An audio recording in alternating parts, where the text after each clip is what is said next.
总是打雷下雨，这样的鬼天气，可真是让人燥得很。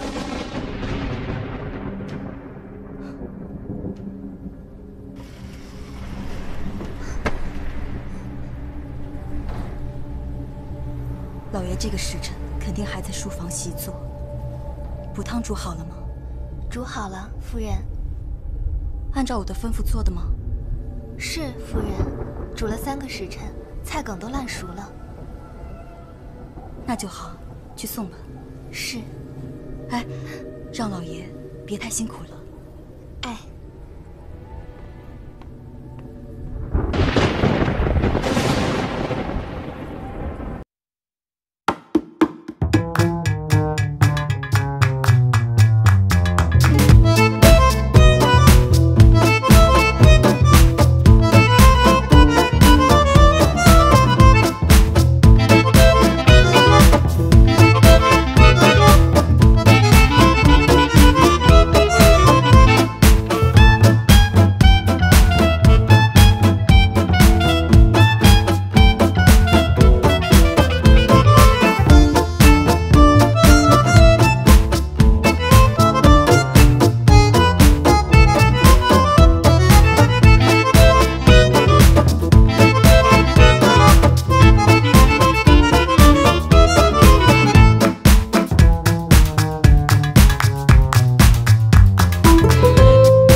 太过荒谬啊！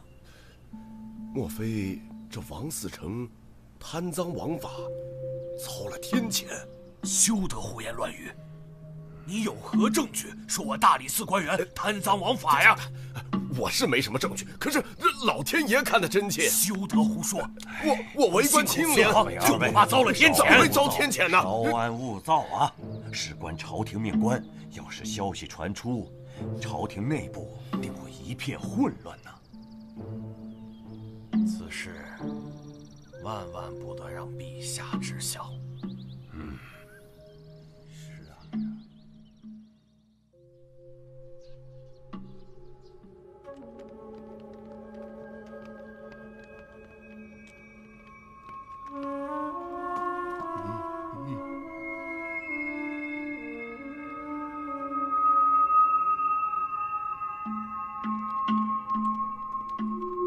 三胖，上房检查。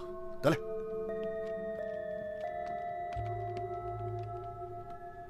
昨夜可有什么异常？府中一向门禁森严，又有专人看守，未见任何异常啊。王嗣成一直在书房中。哎，是。每天晚上主人都在房中习作。啊，是。可有人进出过？府中昨夜没有客人来访。主人平日里在房中处理公务，总是房门紧闭，听不得半点喧闹。没有吩咐，我们都不敢轻易打扰。是吗？是啊。可是主人怎么会在房中被雷给劈死？这说不通啊！是啊。老大，避雷的龙头我检查过了，没有任何动过的迹象。双叶，尸体怎么样？除雷击痕迹之外，无明显外伤，也没有发现中毒的迹象。不是，双叶，都烧成这样了，你咋看出来的？如果先中毒再死，尸体就不会呈现这样的状态。哎，你在质疑我？啊不，随口一问。哎，要我看啊，都是他黑心者的祸。要不这雷电长了眼睛，不劈别人，偏偏进房劈他。哎，你小点声，别被夫人听见了。哎呀，不怕，他在房间里还休养着呢。再说了，实话还不让人说，平时就贪赃枉法，收那么多贿赂，能不得报应吗？哎，别说了。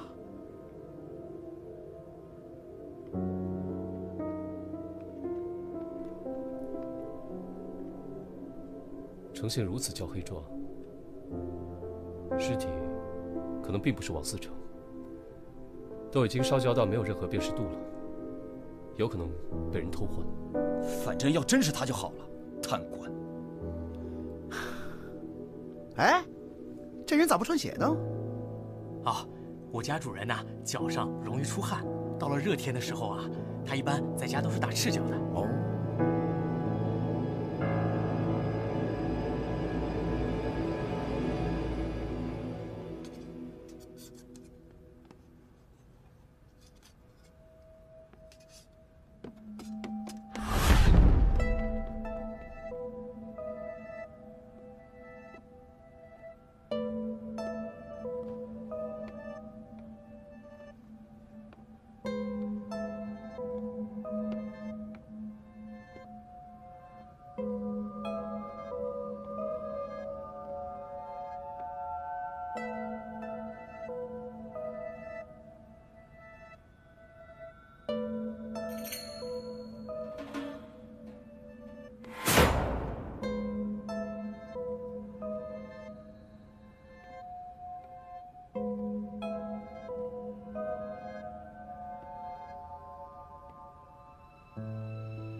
谢谢各位的捧场。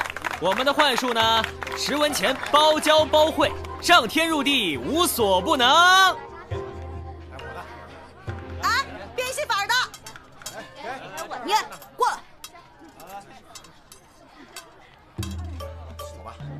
你干嘛？我要学幻术，我要学会。15文。啊，这么多，我可没有。我告诉你啊。你要学会幻术啊！今晚吃饭，1个鸡腿变3个。我钱不够，我回去给我娘讨点。你给我等着，别走啊！好，不走，你快点啊！走。你怎么来了？王嗣成前夜被雷劈死，烧成黑炭，你可知道？我们老大让你去看看。不去。老大准备了香茅烤春鸡，吃不吃随你哦。鸡，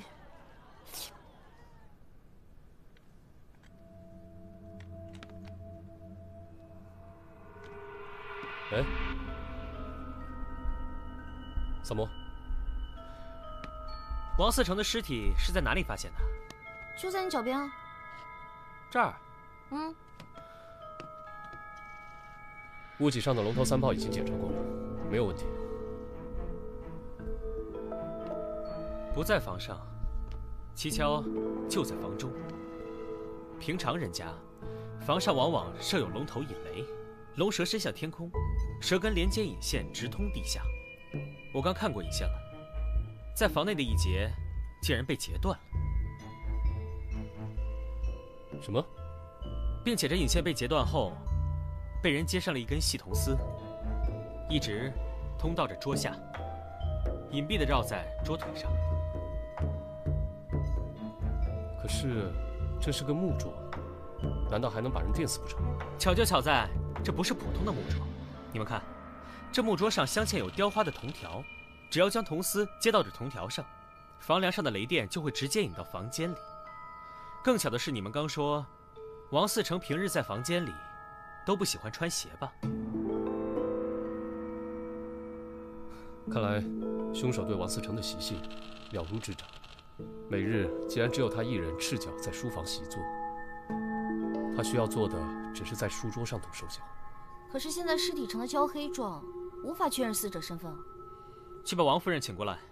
是。一会儿，我们一起去看看王思成的尸体。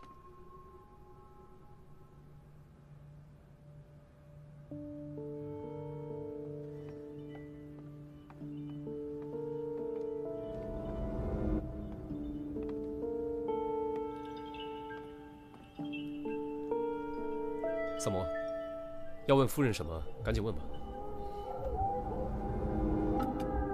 夫人，请看着尸体的牙齿。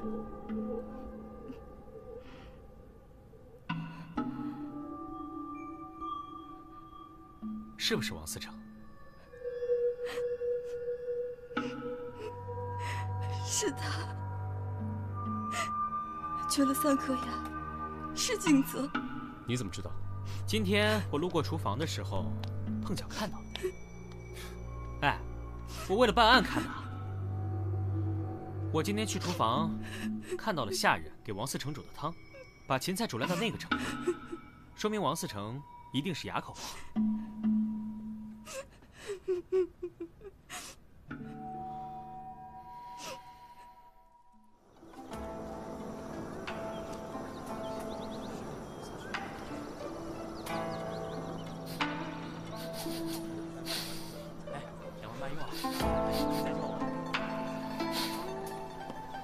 闻着味儿就来了，你属狗的？五方开外我就闻见了。我要是偷着吃点东西还不行吗？当然不行了，这是哪里的美味啊？我怎么从未闻过？一个住店客人带来的怪鱼，说是在山坡上捡的。怪，萨摩饮食大法第34条，样怪则鲜美。待我助他一臂之力。萨摩，萨摩，出事了，出事了，赶紧跟我走！我。哎呦！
手里紧紧握着这个，你们看。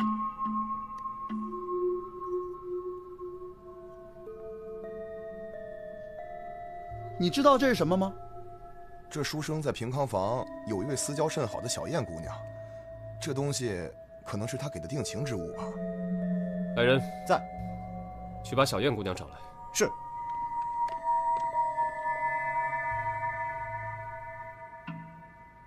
耀宗。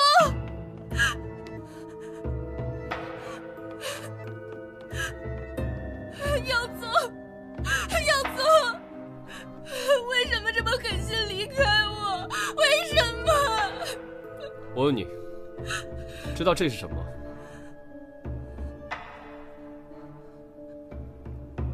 小女从未见过。官人，求你一定要帮忙破案啊！我可以给你当牛做马。别再做戏了，我觉得你杀死书生的可能性最大。什么？书生忙于科举，顾不上你，跟你进行了诀别，此事有误吗？没有。所以，你因爱生恨，杀了书生，并造成雷劈死的假象。不是。跟王嗣成的事件重合，企图逃过制裁。不对，凶手不是他。什么？什么？他浑身脂粉香气浓，装束庄重，并且身上有很强的酒气，妆容也有些花调，头发不整。应该是在妓院招待了一晚上客人吧，并且我推测，书生应该并不是要跟小燕姑娘断绝来往，而是许诺考取功名后就回来替她赎身。你手里紧紧握着的，就是书生送你的定情信物吧？小燕姑娘，我说的对吗？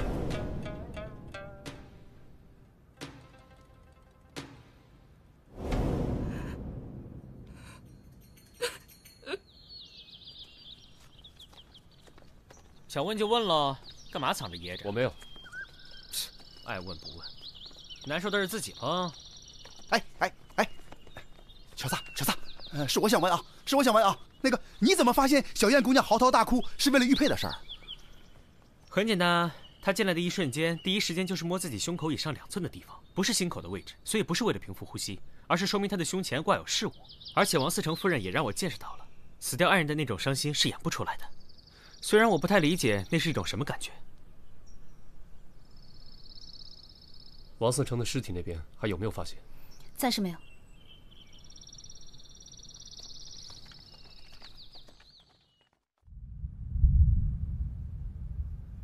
来，用力来！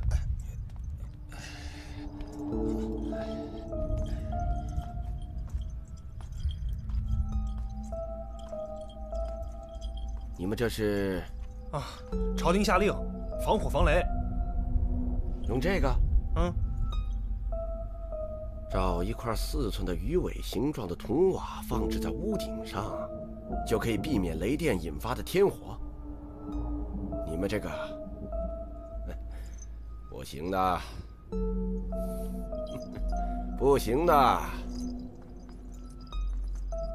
东起泰山雷，南起衡山雷，西起华山雷，北起衡山雷，中起嵩山雷，五雷速发。欲请时请，征服高蒙，水天2气混一成真。五雷击毁皇宁，阴云变化，后见群庭。福气之突发扬声，声雷急速行，气急如律令。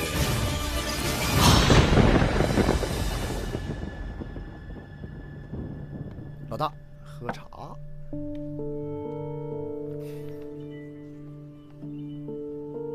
如果按照萨摩所说，可以排除小燕作案嫌疑的话，就要从别的地方入手了。大理寺城、书生，这2个案子，这2起雷击事件发生的时间相近，案情相似，想必必定有联系。子苏，你回想一下。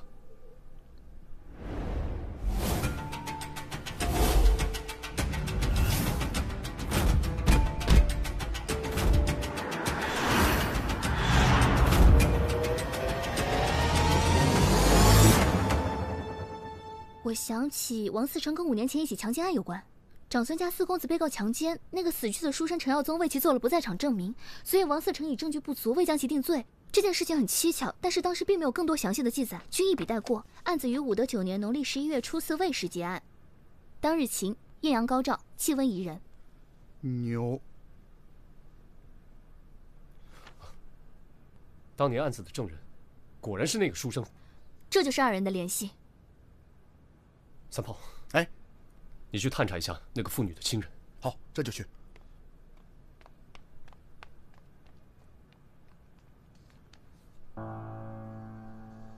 我打听到了，那件事情发生以后，那妇人的丈夫一直在长安城以卖鱼为生，他的家就在这里。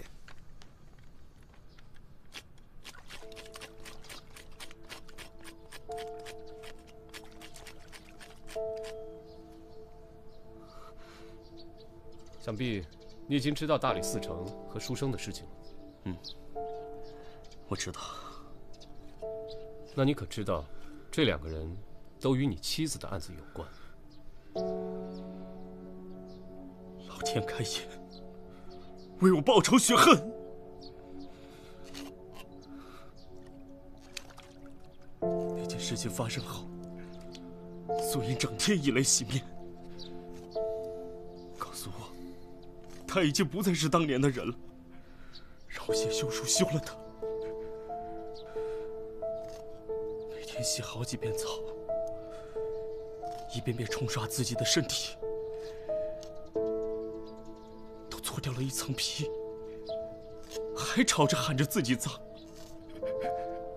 有一天，我从鱼市上回来，素英她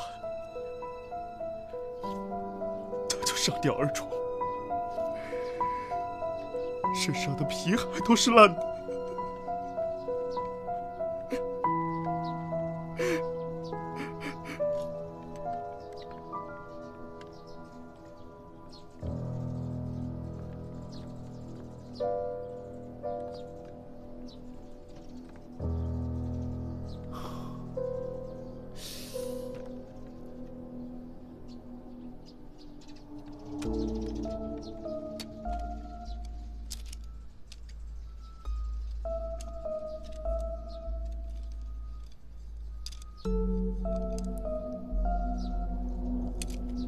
你现在是这个案子最大的嫌犯，这2个人的死跟你都脱不了干系，所以你必须要把事情说清楚。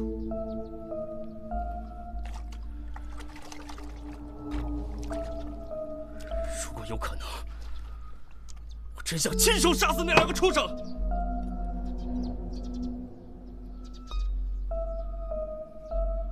可是下大雨那天，我在东市卖完鱼，就急忙赶回了家中，哪里都没有去。邻居可以为我作证。至于书生他死的当夜，是我固定每月自家鱼塘换吃水的日子，一换吃水就需要整整2天2夜，我根本没有时间出门。真是老天开眼，老天开眼呐！隔壁的渔夫跟你走动多吗？还可以，经常有往来啊。他平时为人如何？我们现在怀疑他与2起命案有关。啊？不可能吧？绝对不可能！他可是老实的要命，平时话不多，但是他总是帮助附近的邻居，还跟别的商贩不一样，常常把自己要卖的鱼分送给我们吃。这么好心的老实人，怎么可能杀人呢？那下雨那天，他在哪儿？你是说大暴雨那天？对，他在家。那天我去他家，想让他雨后帮我看看屋顶上的漏雨，他确实在家里。那2日前呢？2日前，哦，2日前他在家中换池水。昨天早上我妻子还抱怨晚上睡得不好，是因为被王老汉家里巨大的换水声给吵醒了好多次呢。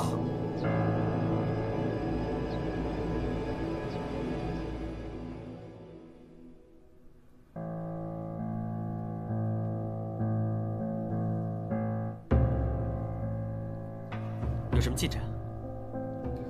书生的口、鼻、脏器内均没有发现灰烬，也就是说他是死后被焚尸的，身体内也没有中毒迹象和外伤致死的状况，心也是麻痹状态，所以说应该就是雷劈致死，可能是我们想太多了。哦，还有，他手上握着的铁牌除了纹样奇特外，没有其他发现。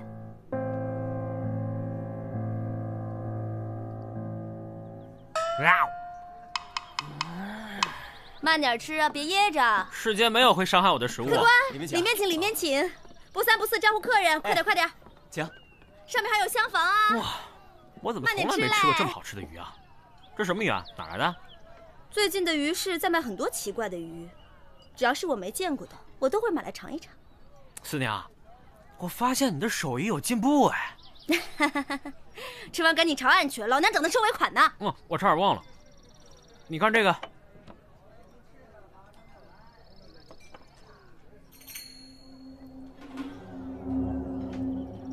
这个东西，我知道是谁做的。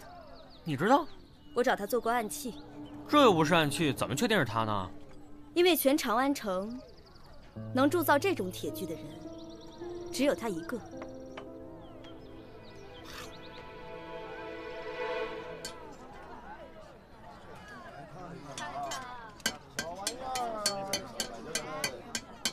小哥，你看看，你认得这个吗？出自我之手，怎么不认得？那你可还记得你把这个铁牌卖给了谁吗？这种专门定制的铁牌，我只做了2个，都卖给了一个从吐蕃来的巫师。谢谢啊。都卖给了从吐蕃来的巫师。我也听坊间百姓说过，这个巫师通晓雷电之术，还知道大家如何安装避雷装置。要利用这一点和巫术来杀死大理寺丞和书生，都再容易不过。没错，吐蕃向来和我大唐战火不息，近来局势更是紧张。也许巫师正为该国派来的杀手，先灭大唐官员和才子，然后灭国。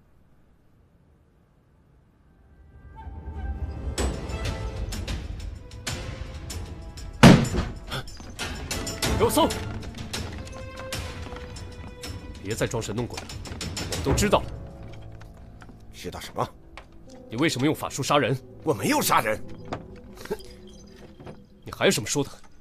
我看就是吐蕃派来的杀手，准备伏法吧。我冤枉啊！我只是在练习五雷咒，使用技巧还没有掌握。如果掌握，现在就该打雷了。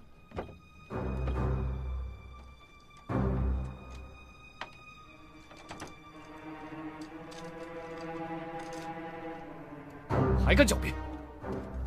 死者手中的铁牌，据说只卖给了你一个人，不是你是谁？这太可笑了！我确实在永乐坊的师傅那里买了这个铁牌，但是我是用来制作法器、一观天象使用的呀。少卿，找到这个，怎么样？的确和书生手中的一模一样。搜到些衣物。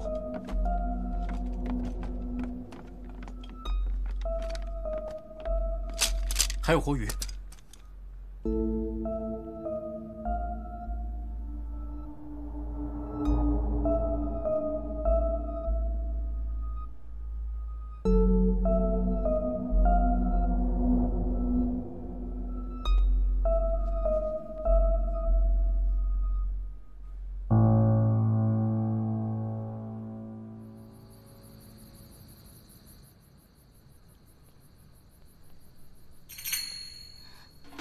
你看这，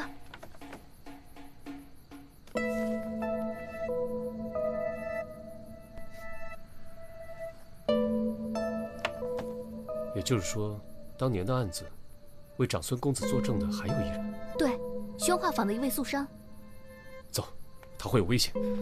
又有一人被电死了，死者是宣化坊的一位素商。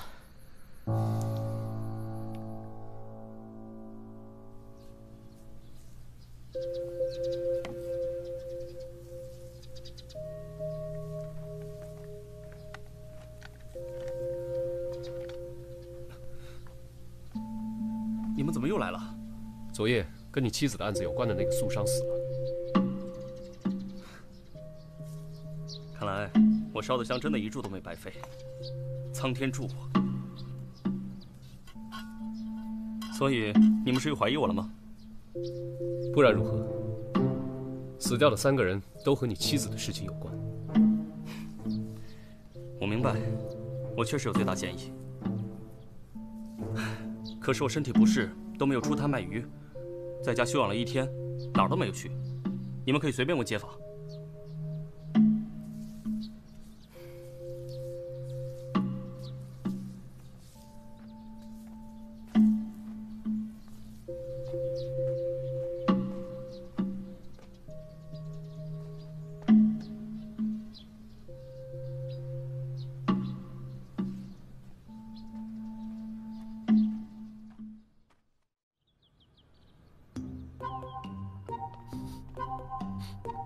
来，老大，喝鱼汤。这鱼汤可炖了很久哦。哎，你傻呀？嚯，是挺烫啊。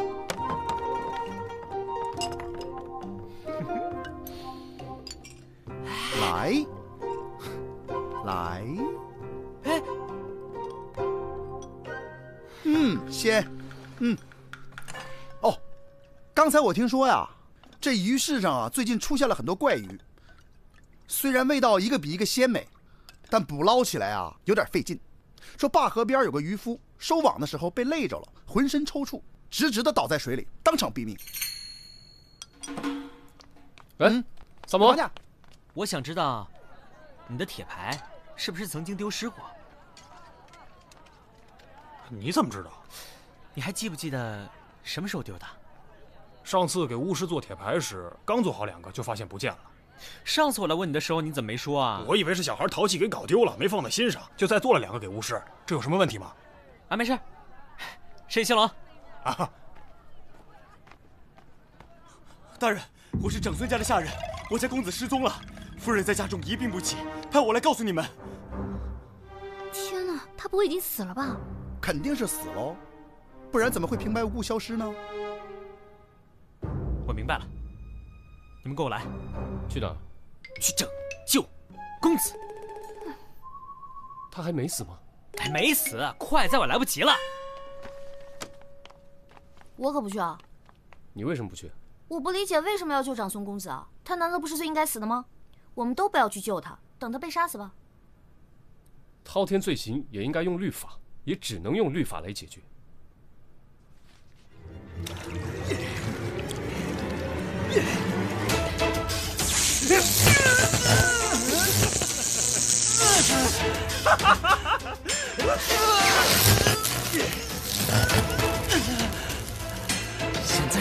是痛苦了吧？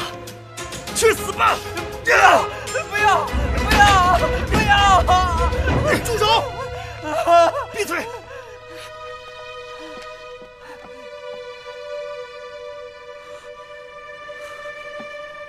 我认为我已经做好了一切，你们到底是怎么发现的？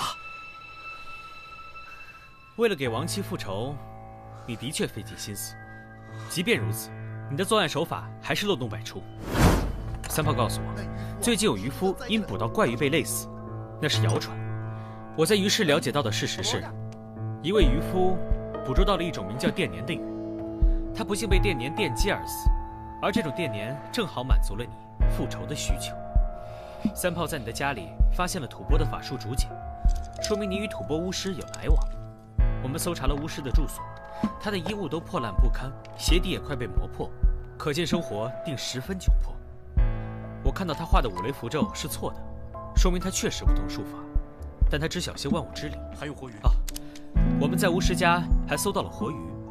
巫师供述说，你在贩鱼的途中与他结识，得知巫师喜欢吃鱼，你就经常带着捕来的鱼去拜访他，他便授予了你一些引雷制电的原理。后来你得知巫师在铁匠处定制了小铁牌做法器，所以你趁铁匠不备偷走铁牌，用铁牌作案，并故意将其留在案发现场，栽赃陷害于吐蕃巫师。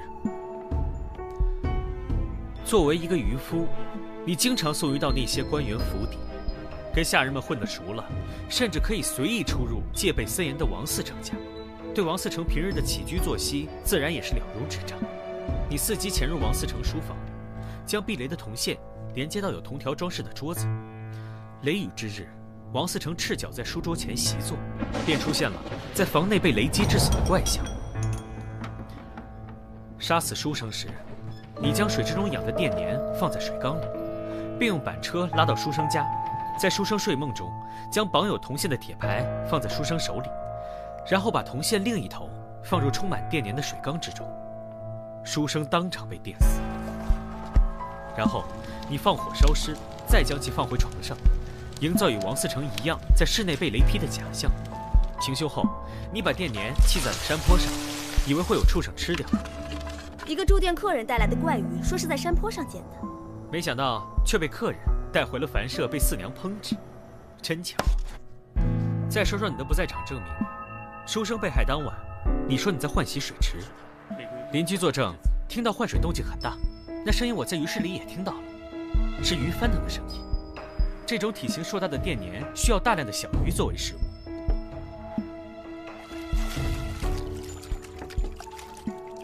你将电鲶吃剩的小鱼分给了邻居，邻居还以为你是个好心的渔夫。你杀掉了王嗣成和书生之后，我们找到了你，你觉得事情快要败露，遂将素商杀死。从现场的痕迹和验尸结果推断，你杀死素商时异常仓促，手握木棍或木板，将其头按在了装有电鲶的水缸中，电死、烧焦。我在案发现场发现了大量的水迹。你说你当天生病没出门，可是为什么你的鞋子却全是泥巴？院子里装鱼的板车也是湿漉漉的，你有什么要反驳的吗？哼，我佩服你。不过，我的报复计划也快要完成了。没错，就是我杀掉他们。可他们都该死，都该死！那个软弱的书生，目击了苏银被这个混蛋强暴。但是却位于强权，而做了假证。苏生当时在旁边戏谑嘲弄我妻子。王嗣成收了这个人的贿赂，而把案子压了下来。这些人都应该受到雷公的制裁。那个死去的渔夫，是我一起打鱼的朋友，就是死于电鲶击中。于是，我就萌生了这种方法复仇。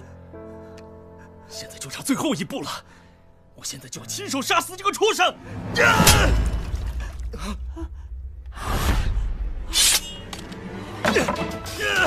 快点救我！快点救我！放手！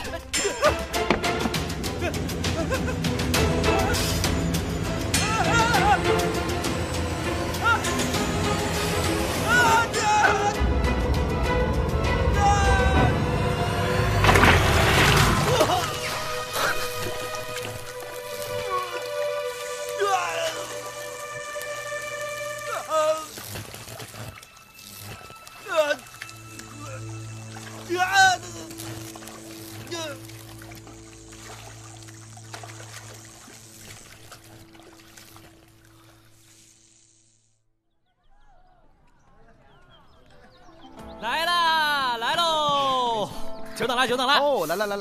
哎，我告诉你们说啊，以后呢，你们再也不能说我萨摩多罗只认钱不认朋友了啊！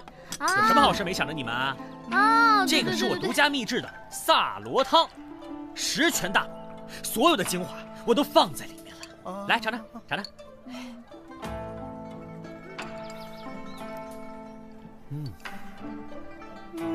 不错哦，真好喝。不过这渔夫虽然杀了人，从某种意义上来说，也算是替天行道了。总结得对，耶！那从某种意义上来说，咱们也算是替天行道了呀。什么意思啊？鱼汤，鱼汤挺好喝的。对啊，还行。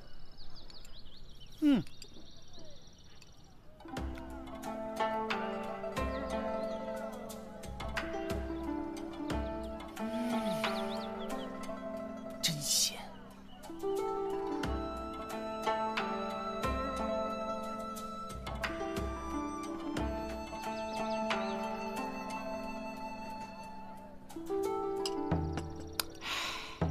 说不定啊，渔夫就在你们3个的肚子里呢。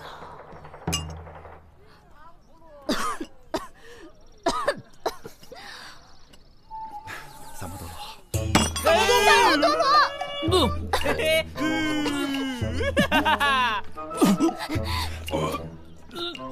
任何人都不能打着主持正义的名号剥夺他人的生命权。我掐死你啊！我不打！